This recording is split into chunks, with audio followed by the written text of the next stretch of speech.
But your Father sees what is done in private, and He will reward you. Don't store up treasures on earth. Moths and rust can destroy them, and thieves can break in and steal them. Instead, store up your treasures in heaven, where moths and rust cannot destroy them, and thieves cannot break in and steal them. Your heart will always be where your treasure is. Your eyes are like a window for your body. When they are good, you have all the light you need. But when your eyes are bad, everything is dark. If the light inside you is dark, you surely are in the dark. You cannot be the slave of two masters. You will like one more than the other, or be more loyal to one than the other. You cannot serve both God and money.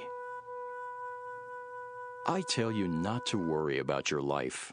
Don't worry about having something to eat, drink, or wear. Isn't life more than food or clothing? Look at the birds in the sky. They don't plant or harvest. They don't even store grain in barns. Yet your Father in heaven takes care of them. Aren't you worth more than birds? Can worry make you live longer? Why worry about clothes? Look how the wild flowers grow. They don't work hard to make their clothes. But I tell you that Solomon, with all his wealth, was not as well clothed as one of them. God gives such beauty to everything that grows in the fields, even though it is here today and thrown into a fire tomorrow. He will surely do even more for you. Why do you have such little faith? Don't worry and ask yourselves, will we have anything to eat? Will we have anything to drink? Will we have any clothes to wear? Only people who don't know God are always worrying about such things. Your Father in heaven knows that you need all of these. But more than anything else, put God's work first and do what He wants. Then all the other things will be yours as well. Don't worry about tomorrow. It will take care of itself. You have enough to worry about today. Matthew 7. Don't condemn others, and God will not condemn you. God will be as hard on you as you are on others. He will treat you exactly as you treat them. You can see the speck in your friend's eye, but you don't notice the log in your own eye. How can you say, my friend, let me take the speck out of your eye when you don't see the log in your own eye? You're nothing but show-offs. First, take the log out of your own eye. Then you can see how to take the speck out of your friend's eye. Don't give to dogs what belongs to God. They will only turn and attack you. Don't throw pearls down in front of pigs. They will trample all over them. Ask, and you will receive. Search, and you will find. Knock, and the door will be opened for you. Everyone who asks will receive. Everyone who searches will find. And the door will be opened for everyone who knocks. Would any of you give your hungry child a stone if the child asked for some bread? Would you give your child a snake if the child asked for a fish? As bad as you are, you still know how to give good gifts to your children.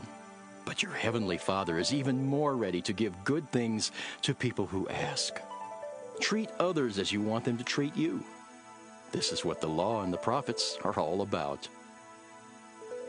Go in through the narrow gate.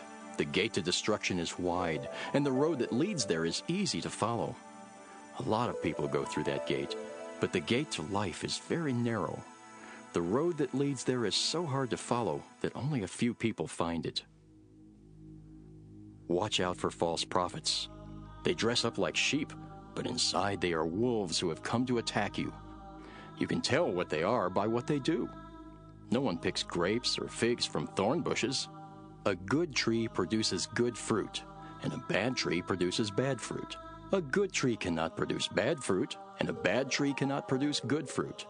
Every tree that produces bad fruit will be chopped down and burned. You can tell who the false prophets are by their deeds. Not everyone who calls me their Lord will get into the kingdom of heaven. Only the ones who obey my Father in heaven will get in. On the day of judgment, many will call me their Lord. They will say, We preached in your name, and in your name we forced out demons and worked many miracles. But I will tell them, I will have nothing to do with you. Get out of my sight, you evil people. Anyone who hears and obeys these teachings of mine is like a wise person who built a house on solid rock. Rain poured down, rivers flooded, and winds beat against that house. But it did not fall because it was built on solid rock. Anyone who hears my teachings and does not obey them is like a foolish person who built a house on sand. The rain poured down, the rivers flooded, and the winds blew and beat against that house. Finally, it fell with a crash. When Jesus finished speaking, the crowds were surprised at his teaching. He taught them like someone with authority and not like their teachers of the law of Moses. Matthew 8. As Jesus came down from the mountain, he was followed by large crowds. Suddenly a man with leprosy came and kneeled in front of Jesus. He said, Lord, you have the power to make me well if only you wanted to. Jesus put his hand on the man and said, I do want to. Now you are well. At once the man's leprosy disappeared. Jesus told him, Don't tell anyone about this, but go and show the priest that you are well. Then take a gift to the temple just as Moses commanded, and everyone will know that you have been healed. When Jesus was going into the town of Capernaum, an army officer came up to him and said, Lord, my servant is at home in such terrible pain that he can't even move. I will go and heal him, Jesus replied. But the officer said, Lord, I am not good enough for you to come into my house. Just give the order, and my servant will get well. I have officers who give orders to me, and I have soldiers who take orders from me. I can say to one of them, Go, and he goes. I can say to another, Come, and he comes. I can say to my servant, Do this, and he will do it. When Jesus heard this, he was so surprised that he turned and said to the crowd following him, I tell you that in all of Israel, I've never found anyone with this much faith. Many people will come from everywhere to enjoy the feast in the kingdom of heaven with Abraham, Isaac, and Jacob. But the ones who should have been in the kingdom will be thrown out into the dark. They will cry and grit their teeth in pain.